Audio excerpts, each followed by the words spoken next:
pleurs. Il faisait des câlins à Kylian Mbappé, Luka Modric, Carlo Ancelotti bien avant même que le match ne commence. Le gars, il était déjà en larmes et il avait prévenu en conférence de presse la veille. Il avait dit demain, je vais pas retenir mes larmes. Si j'ai envie de pleurer, je vais pleurer. Et effectivement, aujourd'hui, les amis, personnellement, moi j'avais envie de voir ça. Voilà, c'est pas méchant, mais j'avais envie de voir un Carlo Ancelotti. Vraiment, je sais que c'est quelqu'un qui a du cœur, mais le voir avec les larmes, les amis, franchement, moi, ça m'a touché. Parce que cette saison, Dieu seul sait comment on lui est tombé dessus par moments. Il arrivait des moments où on l'insultait, il arrivait des moments où on parlait mal de lui, mais tout ça, les amis, voilà, c'est le football qui fait ça. Et après tout, notre cher Don Carlos reste et restera pour longtemps le meilleur entraîneur de l'histoire du Real Madrid, l'entraîneur le plus capé de l'histoire du Real Madrid. Là, c'est clairement une page qui se tourne parce que de l'autre côté, t'as aussi Luka Modric, les amis. Le gars, c'était son dernier. Et dites-vous que pour son dernier match au Santiago Bernabéu, Toni Kroos était là, voilà, pour lui faire un au revoir. Il est même rentré sur le terrain pour faire un câlin à Luka Modric lorsque ce gars-là sortait. Une vraie légende de ce sport, les amis, n'en déplaise à certains. Et s'il y a bien quelqu'un d'autre qui a marqué ce match-là, les amis, c'est Kylian Mbappé. Parce que oui, aujourd'hui, les amis, le Real Madrid, on est venu jouer ce dernier match-là face à la Real Sociedad sans aucun but précis. Parce que de toute façon, c'est pas une victoire qui va nous faire passer devant le FC Barcelone. La Liga est terminée depuis bien longtemps. Aujourd'hui, le seul objectif du Real Madrid, c'était de faire prendre le soulier d'or à Kylian Mbappé. Et franchement, ils ont réussi haut la main.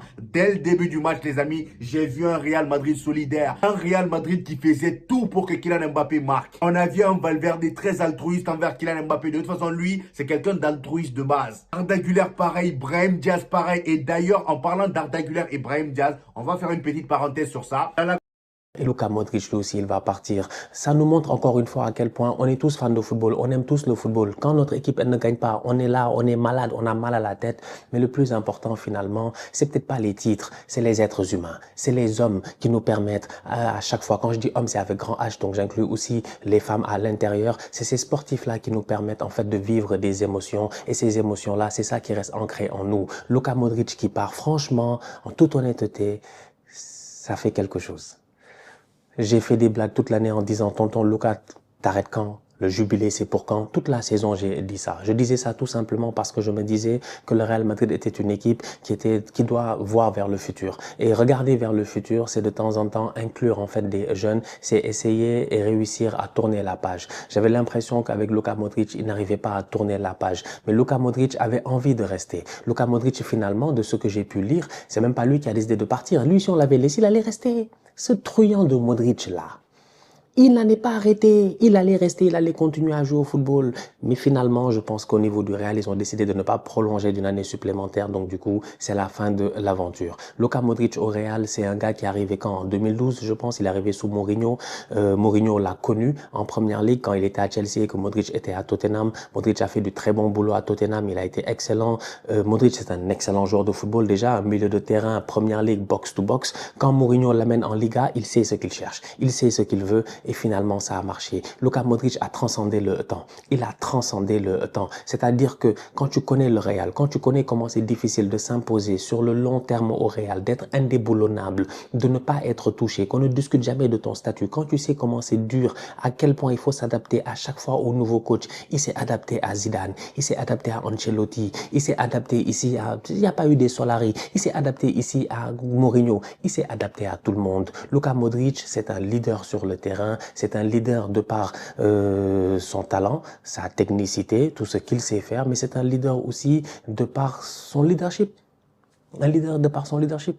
On l'a vu en équipe nationale avec la Croatie. Il les a amenés 2 fois dans le dernier carré de la Coupe du Monde. Un joueur décisif. 2018, c'est l'année du sacre. Il gagne son ballon d'or. Franchement, c'est un top player. Sincèrement, c'est un top player. C'est un grand joueur qui va quitter le Real Madrid. Aujourd'hui, quand tu vois la cérémonie, il y a de quoi avoir des émotions. Ils ont arrêté le match à la 85e minute pour faire une aide d'honneur pour Luka Modric. Mais mes respects, je suis d'accord. On est tous d'accord. Vraiment. C'est comme la dernière fois en NBA, quand LeBron a mis ses 50 000 points là, ou je sais plus quoi là. Ils ont arrêté le match. Je pense qu'ils avaient arrêté le match. Il y avait un truc comme ça, ils ont arrêté le match. Il faut arrêter le match. Ça, c'est des légendes. On arrête le match. Il est... Ancelotti, c'est Carlo Ancelotti aussi, un très beau tifosi au début. C'est quelque chose qu'il faudra aussi applaudir. Carlo Ancelotti cette année, beaucoup ont souhaité le départ. Souhaiter le départ ne veut pas dire que vous n'aimez pas Carlo Ancelotti. Hein. C'est aussi accepter la fin d'un cycle et dire c'est mieux que ça se finisse maintenant. Et c'est mieux que ça se finisse maintenant. Mais ça n'empêche que ce qui se finit ne veut pas dire que ce qui a existé avant que ça se finisse n'était pas beau, n'était pas historique. Carlo Ancelotti, c'est une légende. Et en plus, il aime énormément le Real Madrid. il aime énormément Madrid. Et Carlo Ancelotti, qui sur Terre ne pourrait pas l'applaudir? Le coach le mieux titré du plus grand club de l'histoire du football. Qu'est-ce que tu veux faire de ça? Alors oui, certains me diront, ouais, mais ça c'est mal fini. Comme dans tout dans la vie, c'est pas parce que ça se finit bien que c'est mieux qu'une personne, ou parfois ça s'est fini sur un échec. C'est comme ça la vie, c'est comme ça le football, c'est savoir retenir ce qui est essentiel. Et c'est l'essentiel qu'on a eu avec Carlo Ancelotti, même dans des moments où les cycles ont été repoussés, les fins de cycle ont été repoussées. On pensait que c'était fini après Benzema, on pensait que c'était fini après Cristiano, et on a survécu dans les fins de cycle en étant toujours en vie, en arrivant à être en vie, en gagnant des Ligues des Champions, et en commençant des nouveaux cycles dans la fin d'un cycle. Des nouveaux cycles comme Vini qui est né, comme Rodrigo, comme Valverde. C'est fou que normalement, après Cristiano, après Ramos, après, tu perds beaucoup de choses. Et là, tu survis avec un peu d'anciens, avec des Nacho, avec des Vasquez, parce que Vasquez, je sais pas aussi si c'est son dernier match au Bernabéu, mais Vasquez aussi, il faudra dire merci. C'est une légende du club pour moi, Vasquez.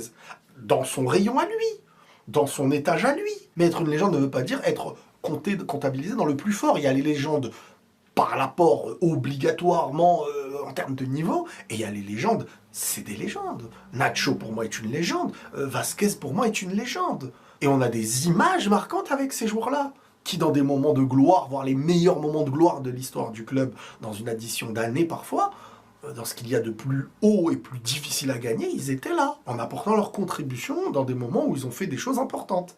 Et c'est respect pour tout ça. Donc c'est là où je vous dis que cette saison, malgré tout, ça se finit assez bien, parce qu'on aura des beaux moments à retenir. C'est la fin de légende, c'est la fin de cycle. Et la fin de cycle, pour qu'elle soit belle,